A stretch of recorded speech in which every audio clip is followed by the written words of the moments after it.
So today we're going to be solving a problem from Chapter 9. It's a reheat ranking problem, and the problem states that there's an ideal reheat cycle that operates with steam as the working fluid. The reheat pressure is 3 MPa. Steam enters the high pressure turbine at 15 MPa and 500 degrees Celsius. The steam is then reheated to 500 degrees Celsius before entering a low pressure turbine and is condensed into a condenser at 5 kPa. So what we're asked to do is to determine the thermal efficiency and the steam quality at the exit of the second turbine. And then we'll have a what if scenario that we'll address later on in the video. So over here in TESTapps, we can do this really handy method of solving this problem by basically inserting all our knowns into the I/O panel. And then if you insert it in this format and you hit load here, it loads all your states, which I'll show you in a second. But we're going to just go through and verify that what we're doing is correct. So P1 we said was 15 MPa, which if we go back to the diagram, P1, so we see here it says steam entering the high pressure turbine at 15 MPa, high pressure turbine, 15 MPa at state 1. Oops. So we have P1 equals 15, and the temperature from the problem was 500 degrees Celsius. And then comes back around through the cycle. So that's state 1. We made a arbitrary assumption that m dot is equal to 1. It doesn't really matter; it'll cancel out. So it's safe to make this assumption for this problem. But then at state 2, we have our pressure leaving the turbine is 3 MPa. And then we're going to say that's an isentropic turbine, so we're going to say S2 is equal to S1. And then we're going to go ahead and say that mass remains constant. So m dot 2 equals m dot 1. And then when we go to state 3, we're going to have P3 equals P2. And that's because pressure doesn't change to the boiler. And then we have it's also 500 degrees Celsius because that's the heat that it's being reheated at. Right, it says here the steam is reheated at 500 degrees Celsius before entering the low pressure turbine. So down here. And then we're going to say again, m dot remains constant. In state 4, we say pressure 4 is equal to 5 kPa. And that's because if we look at the problem, it says is condensed in a condenser at 5 kPa. So it's state 4. Or my apologies, state 5. Sorry. State 4, it says 5 kPa. So it's condensed in a condenser at 5 kPa. It's what the pressure is going to be. And then state 5 is going to be the same pressure. So 4 has a pressure of 5 kPa leaving the low pressure turbine. And then it's going through the condenser. It's going to remain constant, the pressure. So for state 5, we see the pressure remains constant. Also, we say that the low pressure turbine is an isentropic process. And here at state 5, we're going to say that our or quality of the saturated mix is 0, and that's because for a pump to work properly, so here we see it's state 5. State 5 needs to go through the pump. So for a pump to work properly, the mixture has to be entirely liquid. Pumps don't really handle gas. So going through state 5, we have our pressure remains the same as P4. The mixture is at 0, which means it's all liquid, and we're going to say m dot remains constant again. And then from from state 6, we're going to say pressure has to restart again at the same point, so we're going to say P6 equals P1, and then we're going to say that this process is also isentropic from state 5 to state 6, so the pump is isentropic, and then mass remains constant.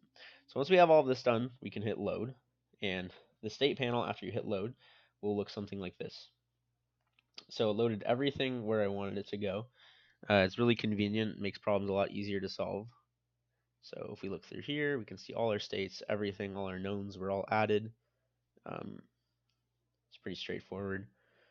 So once we get past here, the problem asks in part A to find our thermal efficiency.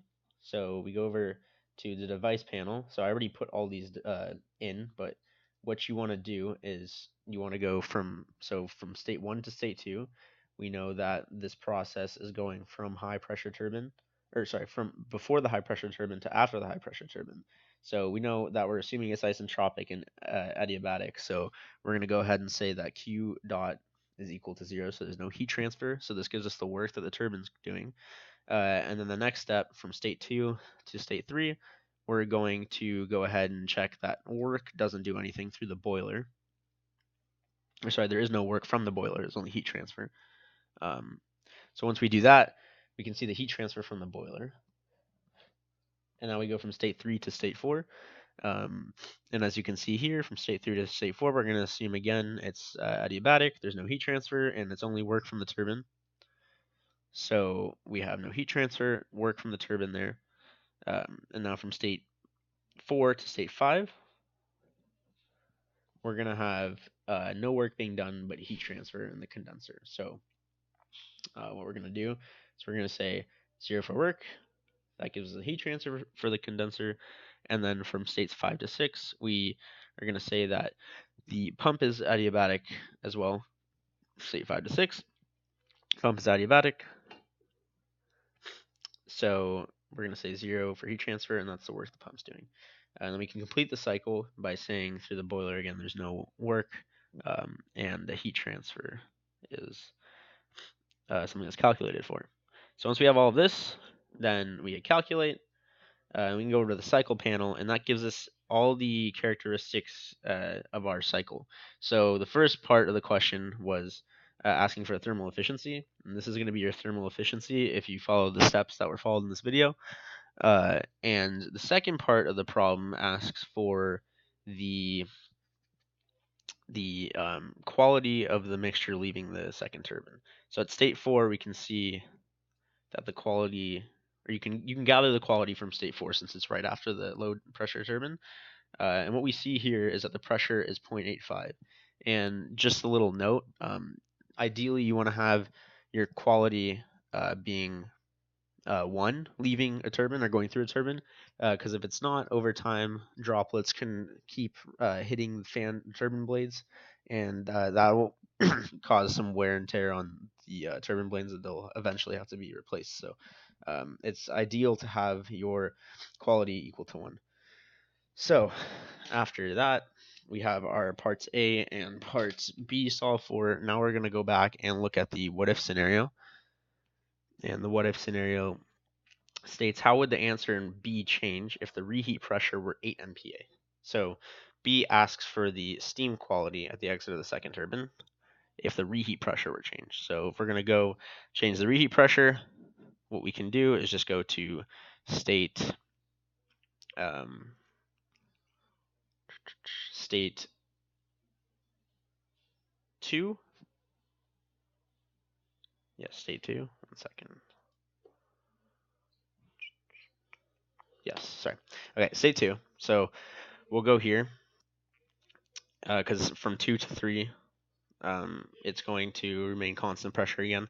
So we're going to say state 2's pressure is equal to, in the problem we said 8 MPa. So we're going to go ahead and change this to 8, or actually to stay consistent with our formatting at the beginning, we can go here and change that to 8. And make sure everything else looks good. Hit load. And basically what we get now, I'll go back to that in a second, is a new quality leaving. So it's actually not a good quality. It's worse. So when you change your reheat pressure to be larger, your quality exiting the second turbine seems to go down. So, and as far as thermal efficiency goes, just to knock out everything in this problem, the efficiency went down as well. So I'm going to leave off there. Actually, hold on, I'm going to discuss the TS diagram a little bit really quickly. If you go through reheat ranking cycles on your own, you look at the animations on the website, you're going to notice that a lot of these look super similar to what we see here. So you have a certain pressure going from state 1, then to state 2, the pressure drops, so it's a different pressure line. But then we go back to state 3.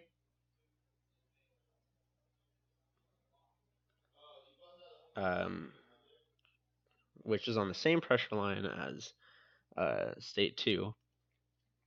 And then after this, you can just sort of analyze what happens in the TS diagram. State 5 and state 6 essentially overlap each other, and that's due to the fact of we're assuming the processes are isentropic, and there's also no change in temperature.